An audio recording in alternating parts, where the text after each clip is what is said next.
You guys like a budget-friendly knife, right?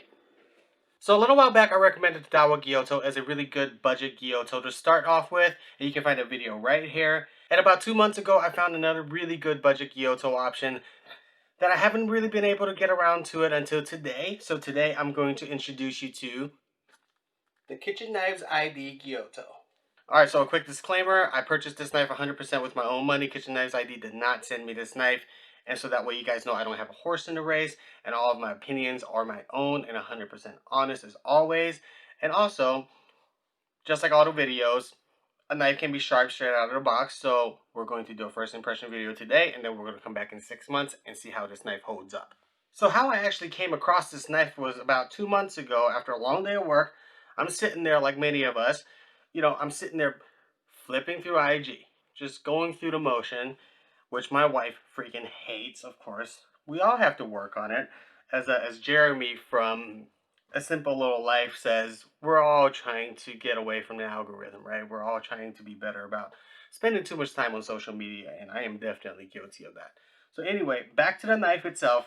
As I'm flipping through, I came across this account called KitchenKnives.ID. And I see these beautiful Gyutos and Japanese style knives all over their account.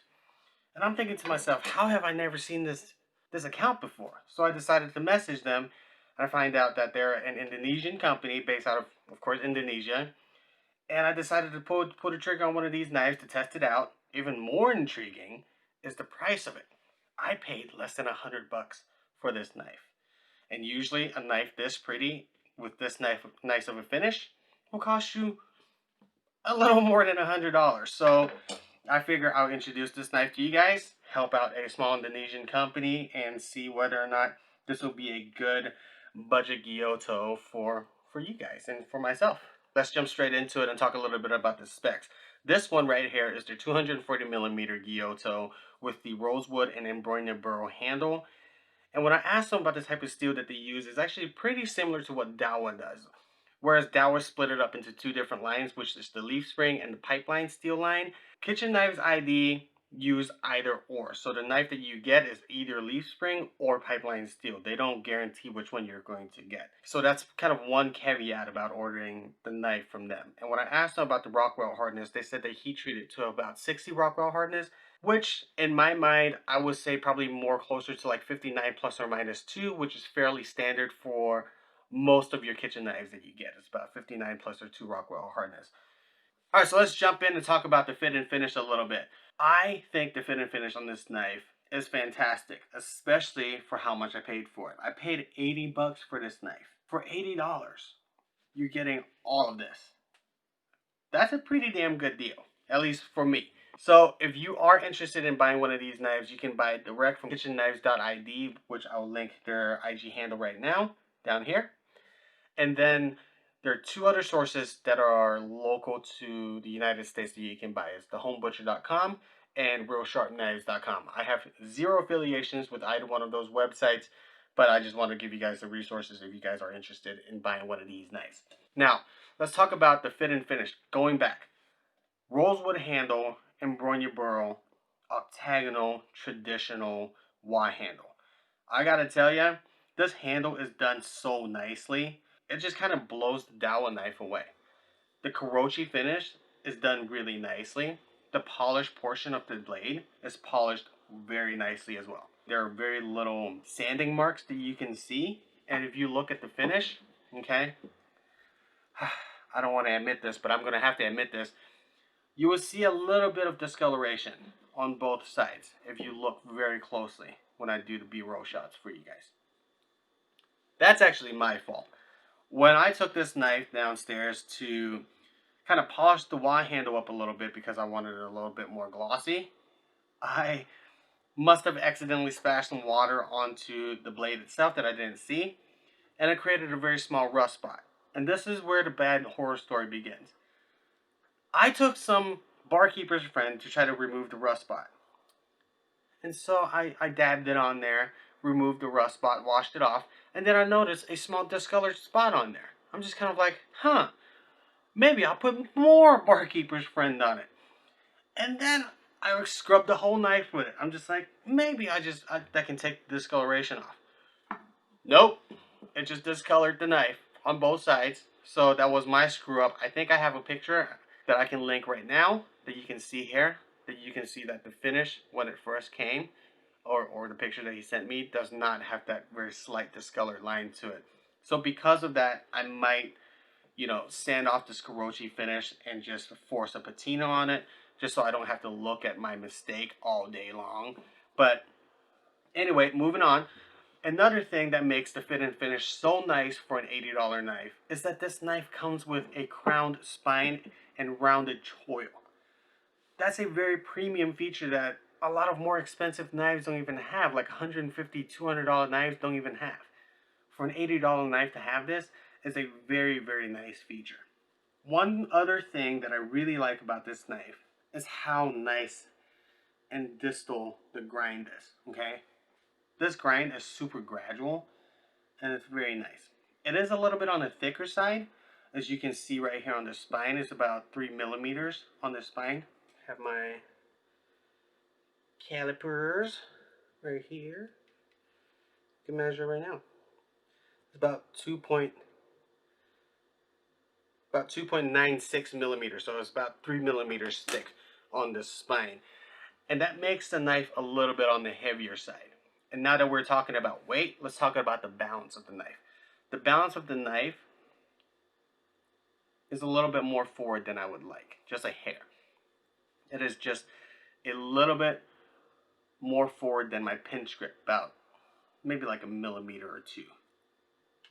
But it's not so off balance that it is a deal breaker. For $80, that's still really, really nice. And I mean, it's really not far off at all. Okay, so there's the balance point for the knife. The handle is fitted on very nicely. They're very, like the craftsmanship of the handle is very nice. There is a very, very small gap, like a very tiny one that I can see right here. That is not a hard fix at all. I can fill it in with some epoxy, which is really easy to do. It's nice and tight in there. The knife is nice and straight, nice and flat.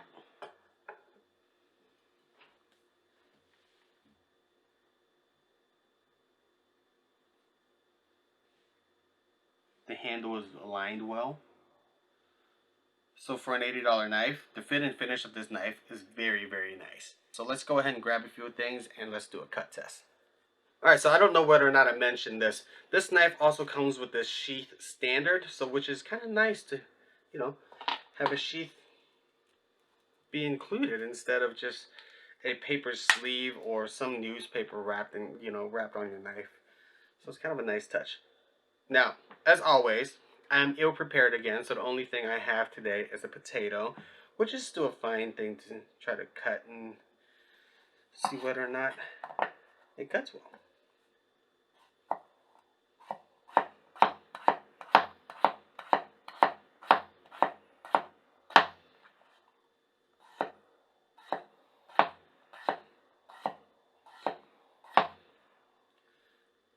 Cuts fairly nicely.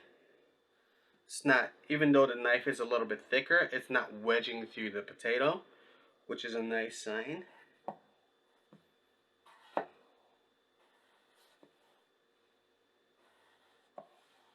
Alright, another test we're going to do really quickly. It's just a quick paper test. Use air. So use air. Oh, there we go.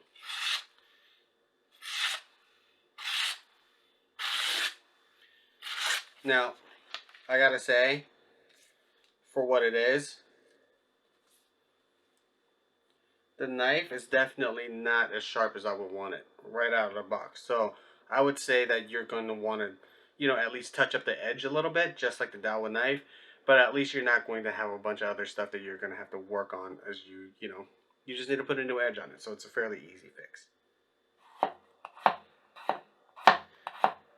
The knife still cuts very smoothly, even though I said I want to put a new edge on it. It's just not as sharp as I normally would like it. But the geometry of the knife is actually really nice. Like it rocks well.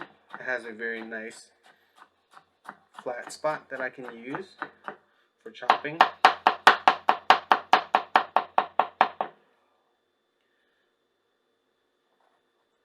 So I'd say the geometry of the knife is very well thought of as well.